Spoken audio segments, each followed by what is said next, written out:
যারা সদকায়ে জারিয়া করবে, যারা সদকা করবে, সাহায্য সহযোগিতা করবে, দিনী শিক্ষা প্রতিষ্ঠানগুলোকে, মাদ্রাসা, মসজিদে বা অন্য কোনো প্রতিষ্ঠান বা অন্য কোনো ব্যক্তিকেও কোনো সাহায্য সহযোগিতা করবে,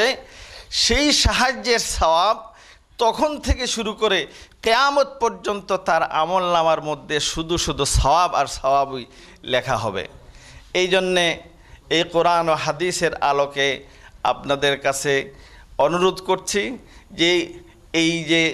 এক অসহায় অনাথ একটা শিক্ষা প্রতিষ্ঠান, যে শিক্ষা প্রতিষ্ঠানের একমাত্র সহযোগিতা আপনাদের মতো দিনদরদি মুসলমান প্রবাসী ভাই যারা আছেন তারা, এবং আল্লাহ রব্বুল আলামিনের মেহেরবানি ছাড়া আর কোনো উপায় নাই। সুতরাং আপনাদের কাছে সাহায্য সহযোগিতার হাত বাড়ানোর জন্য অনুরোধ জানিয়ে আমি আমার বক্তব্য এখানে শেষ করছি। ওয়া আখিরু দাওয়ানা আলহামদুলিল্লাহি রাব্বিল আলামিন। সুপ্রিয় প্রবাসী ভাই ও বোনেরা, আমাদের জামিয়া ইসলামিয়া মদিনাতুল উলুম কালিয়ারগাঁও টাইটেল মাদ্রাসার সুনামধন্য মুহাদ্দিস ফাজিলে দারুল উলুম দেওবন্দ হযরত মাওলানা মুশাহিদ আলী সাহেব আপনাদের সম্মুখে আসাতিজা ইকরামের পক্ষ থেকে কিছু আলোচনা পেশ করার জন্য ওনাকে অনুরোধ করছি। برادران اسلام، اولاً ہماری طرف سے آپ لوگوں کو پرتپاک مبارکباد۔ امید ہے کہ آپ لوگ خطۂ ارض کے جہاں بھی ہوں، خالق کائنات کے بے انتہا فضل کرم کی بدولت خیر و عافیت سے ہو۔ میرے محترم بھائیوں اور بہنوں، ایک بات نوع انسانی کو معلوم ہے کہ انسان ساری کائنات میں افضل ہے،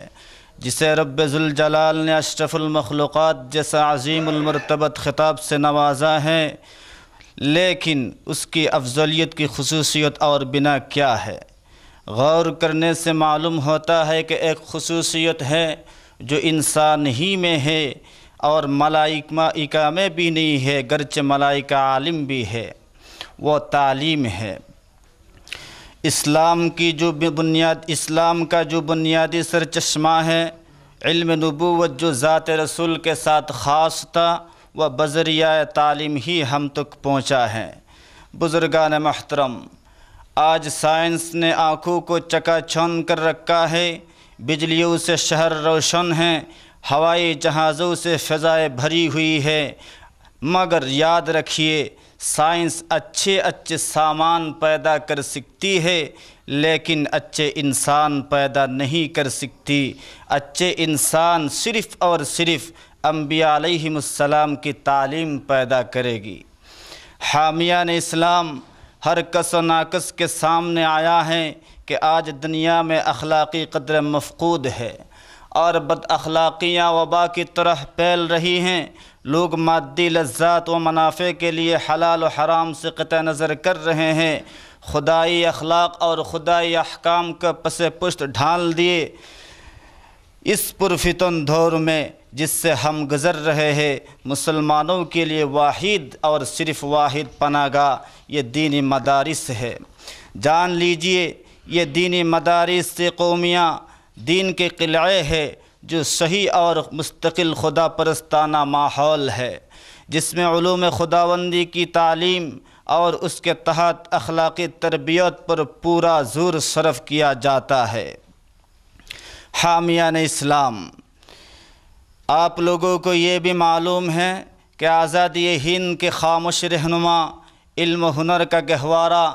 دارالعلوم دیوبند اسی منہج پر قائم ہے۔ اس سلسلہ کی ایک کڑی ہمارے یہ مدرسہ جامعہ اسلامیہ مدینۃ العلوم کالیارگاؤں ہے، جو سال ہاں سال سے چمنستان قاسم کے اصول و ضوابط کو اپنے اندر لیے ہوئے کامیابی کی راہ پر گامزن ہے، جس میں فلسفہ اور مبادئ سائنس، تاریخ، جغرافی یعنی عصری تعلیم کے ذریعہ زندگی کے ڈھانچے بنانے کے لیے تیار کیا جا رہا ہے، ساتھ ساتھ دین کی قدیم تعلیم کے ذریعہ ان ڈھانچوں میں روح ڈالا جا رہا ہے۔ محترم دوستو، حق تعالی شانہ کے فضل کرم اور ان کی بے پایہ عنایات سے یہ جامعہ از ابتدا تا حال آزادی ہند کا ہیرو دارالعلوم دیوبند کے اصول ہشتگانہ کے بالکل پابند رہ کر تقریباً 21 سال گزار دیا۔ اس کا طرہ امتیاز یہ ہے کہ اس کے تمام شیوخ و اساتذہ، مدرسین و طلباء کتاب و سنت کا ہر چیز پر مقدم سمجھتے ہیں اور کتاب و سنت ہی پر عمل پیرا رہتے ہیں۔ یہ جامعہ اور مدرسین و طلباء علوم کی ترویج و اشاعت میں کوئی دقیقہ فرگزاشت نہیں کرتے، بلکہ ہمیشہ کتاب و سنت کی اشاعت اور امر بالمعروف نہی عن المنکر کو اپنا شعار اور وظیفہ حیات بنائے رکھا۔ اس ادارہ میں تقریباً 22 مدرسین تدریس کی خدمات انجام دے رہے ہیں اور مکتب اول سے لے کر دورہ حدیث تک تقریباً 350 طلباء زیر تعلیم ہیں، جن میں امدادی طلباء کی تعداد 150 سے زائد ہے، جن کے رہن سہن، کھانا خوراک کی چیزیں مدرسہ سے فراہم کیا جاتا ہے۔ اور آپ لوگوں کو یہ بھی معلوم کرانا چاہتا ہوں کہ جامعہ کی 3 منزلیں والی ایک مسجد میں تعمیری کام چل رہا ہے۔ یہ کام پائے تکمیل کو پہنچنے کے لیے بہت ساری رقم کی ضرورت ہے، فلہذا ان بیرونی ملکوں کے ان بھائی اور بہنوں کا جو اس مدرسہ سے تعلق رکھتے ہیں، تہ دل سے ہم شکر گزار ہیں۔ آخر میں علماء کرام، ارباب دانش، اہل خیر اور مالدار بھائیوں سے امید ہے اور التماس یہ ہے کہ آپ لوگوں کی شفقتانہ نظر رکھی اس مدرسے